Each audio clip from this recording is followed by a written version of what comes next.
The morning felt almost unreal.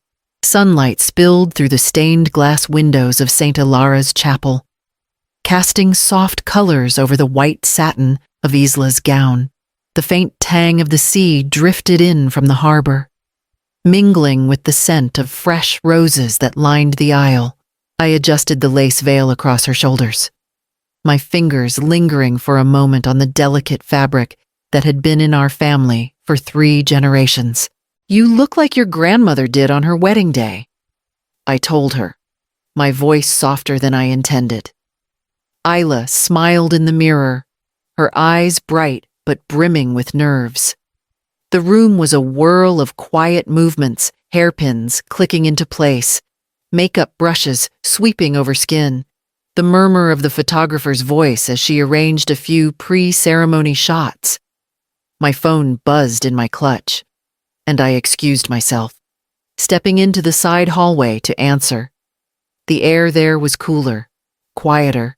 I lifted the phone, but before I could speak, a low laugh drifted from further down the corridor. It was the kind of laugh I'd heard many times these past months, confident, practiced. "Ethan." I froze, the phone still in my hand. Another male voice, deeper, rougher, answered him. The best man. I realized. Their words carried just enough for me to catch the rhythm. But I leaned toward the half-open door to hear more. "You're sure this is going to work?" the friend asked. Ethan chuckled again, a sound that felt different now, hollow somehow. "Trust me. She's in love, completely blind to everything else." The words slid into me like ice water. My grip on the phone tightened, knuckles pale. They spoke in quick bursts, like men with a plan too risky to linger on. I stepped closer, careful not to make the old floorboards creak. A fragment, something about after the wedding, floated through the gap in the door, just enough to send my pulse into a strange, uneven rhythm.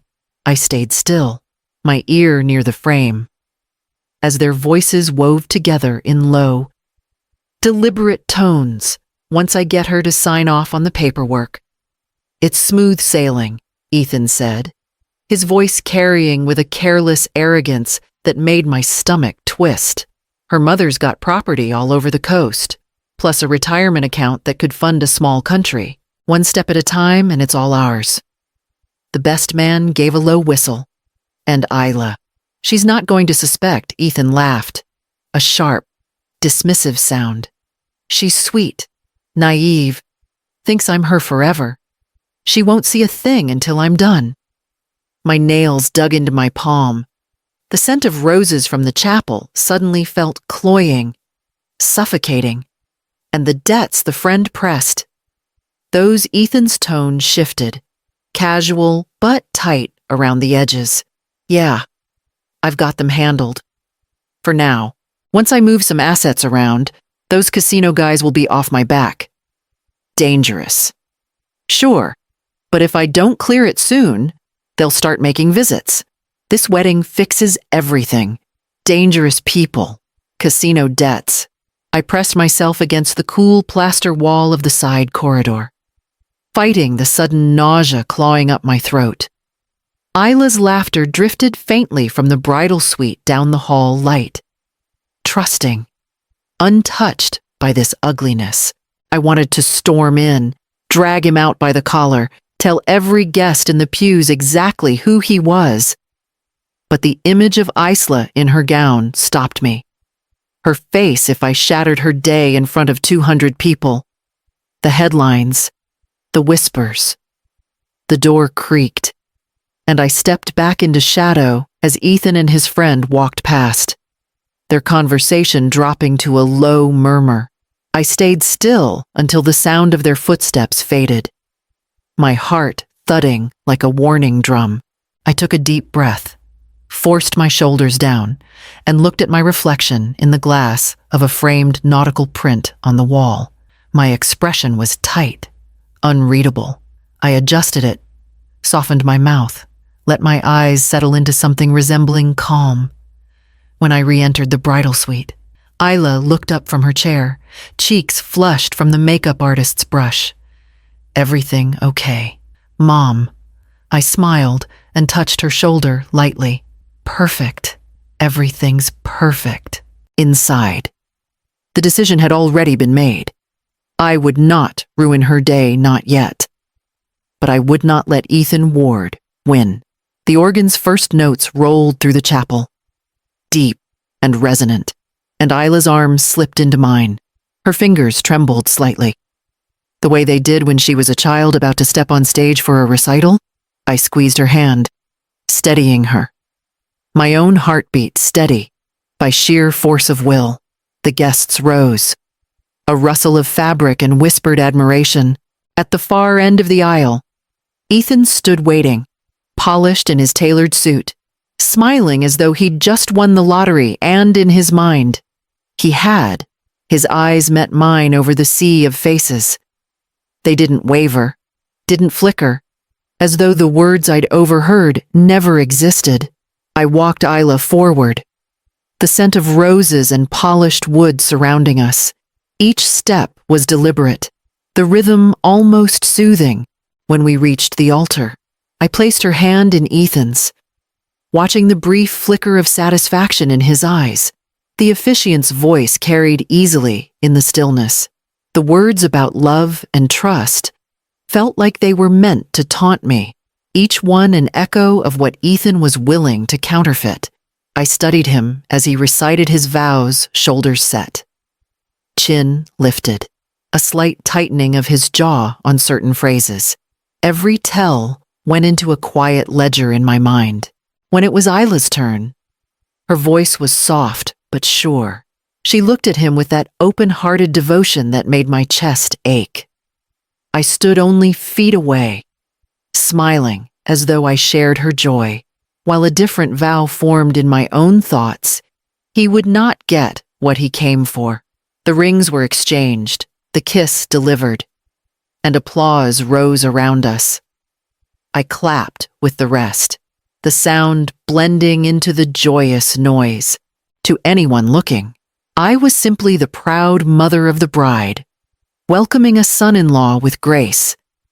But beneath that polished surface, the first outlines of my countermove were already taking shape, something that would require patience, precision, and an unshakable mask. As the newlyweds turned to walk back down the aisle, I fell into step behind them, ready to start the performance that would bring him to his own undoing. The reception hall glowed under strings of warm lights, the air buzzing with conversation and the clink of champagne flutes. Isla was radiant, greeting guests with an ease that made my heart swell. I kept near enough to watch her, but my attention stayed fixed on Ethan. He was doing his part, smiling, shaking hands, laughing at the right moments. But there was a current under the charm. Every few minutes, his hand slipped to his jacket pocket, pulling out his phone for a quick glance. His eyes scanned the room like he was expecting someone unwelcome to arrive, while the crowd's focus was on the newlyweds' first toast. I stepped to the side and took out my own phone. My fingers moved quickly, typing a message to Marisol Vega, an old friend from my college days who had spent the last 20 years navigating the maze of financial compliance. Need a discreet background check. Groom's name, Ethan Ward. Urgent. Her reply came faster than I expected. Understood. Will update you as soon as I have something solid. I slipped my phone away and returned to my table, just as two of Ethan's groomsmen, already flushed from the bar, wandered over. They were friendly enough, tossing out compliments about Isla and the reception. But in their casual chatter, pieces began to slip. Man, Ethan's got nerves of steel. One of them laughed. Most guys would be sweating bullets today. Yeah, the other added with a grin. Well, he's had worse pressure. Right. He caught himself too late, shooting his friend a quick look. I tilted my head, feigning polite curiosity. Worse pressure. Oh, just a joke. The first one stammered, waving it off. Work stuff. I smiled faintly, letting them think I believed it. But their exchange had the same sharp edge as the conversation I'd overheard earlier. Something practiced. Something hidden across the room. Ethan laughed loudly at something Isla said, but the sound felt brittle. My phone buzzed again in my pocket. Marisol had sent a short follow-up, already finding red flags. "We'll call you tonight." I lifted my glass, masking the small knot forming in my stomach, and prepared for what I was about to learn. Marisol called just as the band struck up another slow song. I stepped out to the balcony, the cool night air cutting through the heat of the reception. "I've got enough to make your stomach turn," she said without preamble. "Multiple business failures, each one leaves creditors hanging. He's been sued twice for breach of contract. Settled once, lost the other, and the debts. We're talking hundreds of thousands. Not just to banks. Camilla. Some of it's tied to people in illegal betting rings." I gripped the railing, the metal cold against my palms. Dangerous people. The kind who don't send polite reminders. The kind who make examples. Her words landed like stones in my chest. "Anything else he's got a pattern. This isn't his first attempt at marrying into money. There were 2 other women, both from wealthy families. One engagement ended abruptly after the father started asking questions. The other called it off when she caught him siphoning money from a joint account." I closed my eyes briefly, picturing Isla in her wedding gown, still dancing with friends inside.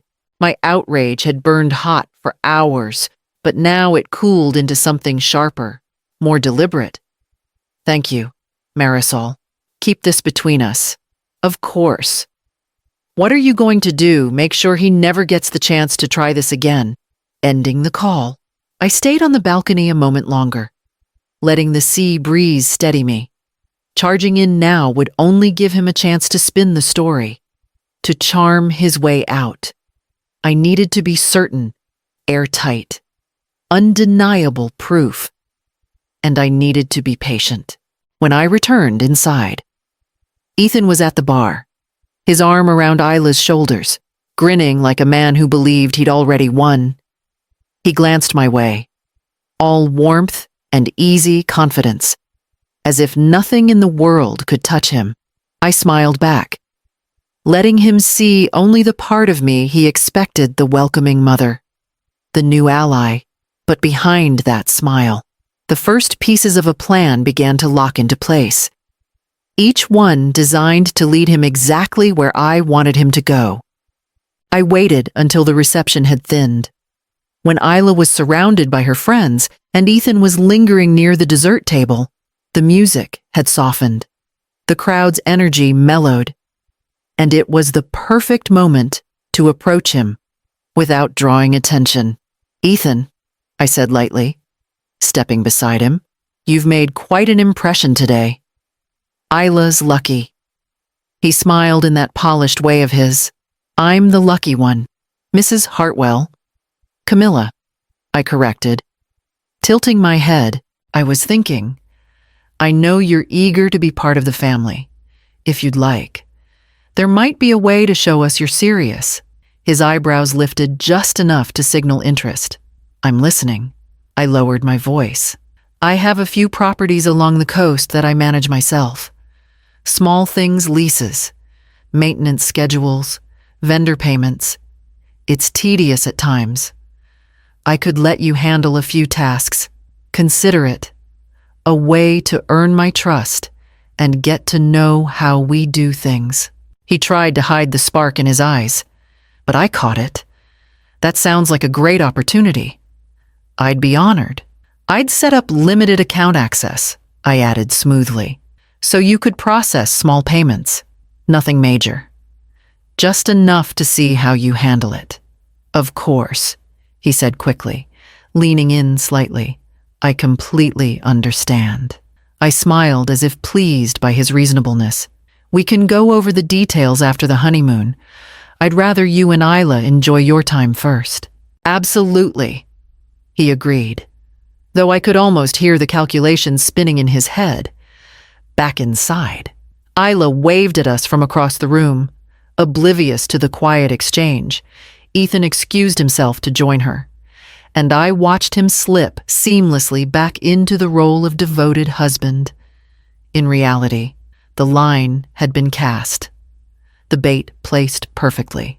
All that was left was to wait for the moment when his hunger outpaced his caution, and he took the step that would seal his fate. I didn't need to confront Ethan directly to make him squirm. Marisol knew exactly who to call. Within days, the quiet hum of wedding bliss began to fray. It started small, Ethan glancing at his phone more often, disappearing into the hall during family dinners, returning with a strained smile.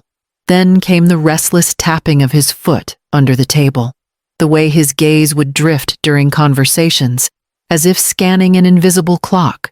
By the second week, the charm that had once seemed effortless was beginning to crack.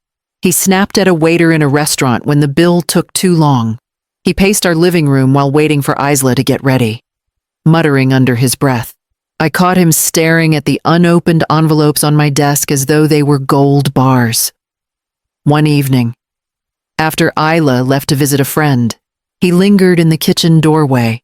"Camilla?" he began, his tone casual but his eyes sharp. "I've been thinking about that property management help you mentioned. Maybe we could expand on it a little.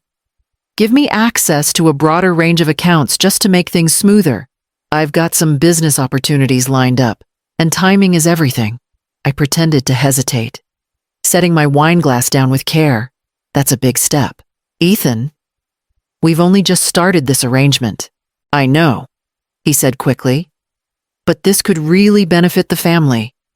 I'd hate for us to miss out because I couldn't move fast enough." I studied him, letting a pause stretch just long enough to feel like consideration. "I'll think about it," I said finally, as if the idea hadn't already been measured and marked for my advantage. He smiled, but it was a tight smile, one that didn't reach his eyes. The next day, Marisol confirmed my suspicion creditors had been calling him, reminding him exactly how many days he had left. His clock was ticking loudly now, and the sound of it was pushing him toward the edge. All I had to do was keep him believing I was slowly, reluctantly, lowering my guard. The rest would take care of itself. It was nearly midnight when I padded into the kitchen for a glass of water. The glow from the den caught my eye, a soft rectangle of light spilling onto the hallway floor. Ethan's laptop sat open on the desk, the faint hum of the fan filling the quiet. Curiosity tugged at me, but when I stepped closer, my pulse quickened. The screen displayed a browser tab open to transfer protocols for corporate accounts, specific instructions for moving funds between linked entities. Multiple tabs showed bank login portals, spreadsheets with projected amounts, and notes about account routing numbers. My hands moved without hesitation. I pulled my phone from my pocket, switched to silent mode, and began taking photo after photo. Every spreadsheet, every list of accounts, every highlighted section of text was captured. The cursor blinked in an email draft addressed to a name I didn't recognize. Subject line: potential fund movement. When I'd documented everything, I stepped back, scanning the room to ensure nothing looked disturbed. The weight in my chest was part dread, part grim satisfaction. It was solid evidence of intent, but still only intent, without an actual transaction. It could be explained away as research or preparation. I needed more. I needed him to cross the line where no amount of charm or excuses could save him. I sent the photos to Marisol with a brief message. "Got this tonight. Strong, but not final. We need the act itself."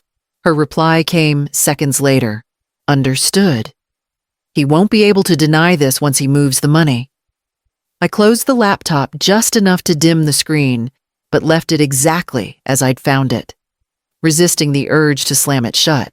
Upstairs, the sound of the shower running told me Ethan was still in the bathroom.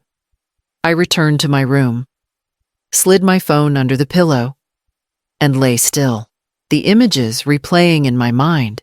In the morning, I would see him at breakfast, smiling as if he wasn't already planning the theft, and I would smile back, because the trap was almost ready to snap shut. Over coffee the next morning, I set the final move in motion. "Ethan," I began, sliding my phone across the table as if it were a casual update. My lawyer looked over our arrangement. She thinks it would be smart to move a larger sum now to streamline operations. That way you can manage some immediate expenses without delays. His eyes lit up instantly. "Really? She's on board?" I nodded. "She's preparing the authorization as we speak. It's straightforward. You'll transfer it from the business account you already have limited access to. My father's fine with it, as long as it's handled quickly." He didn't even hide his relief.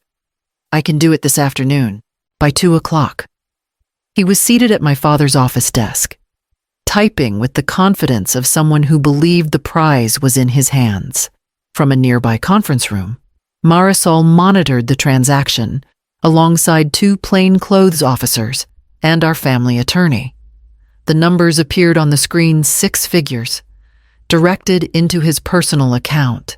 His cursor hovered for a beat, then clicked. "Confirm.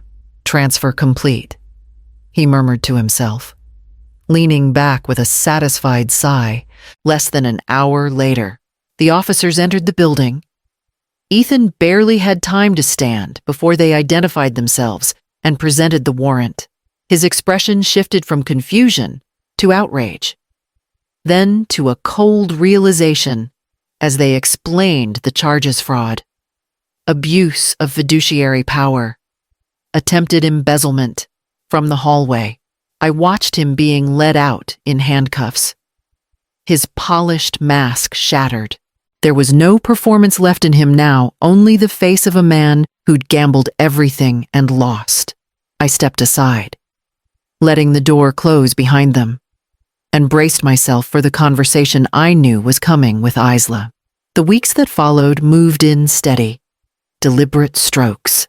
Isla filed for an annulment the day after Ethan's bail hearing. By the second week, more women had stepped forward, each with their own story of promises, debts, and vanished money. The case against him grew thicker with every sworn statement. I kept my distance from the court proceedings, letting our attorney and the prosecutors build their wall of evidence. Marisol kept me updated in short. Clipped calls every new victim, every bank record recovered, every email that confirmed his pattern. One afternoon, Isla arrived at my house with the papers finalizing the annulment. She looked tired, but lighter, as if the last piece of the weight had finally slid off her shoulders. We sat on the porch, the late sun spilling gold over the water. She held my hand. "I know you were protecting me from the moment you heard something was wrong. I don't know how to thank you for that. You don't need to," I said quietly. "You're safe. That's all that matters." She smiled, small but real, and leaned against me. I poured 2 glasses of wine, handing one to her and lifting mine toward the horizon. The gulls wheeled low over the surf, and the tide whispered against the rocks. It struck me how different this ending could have been if I'd chosen a public confrontation instead of patience. Strategy had given us proof. Proof had given us freedom. Somewhere across the city, Ethan was sitting in a cell, facing years behind bars. He hadn't seen it coming until the moment the handcuffs closed. That was the part I'd keep to myself, the knowledge that I'd outplayed him on his own stage, and I would do it again if I had to.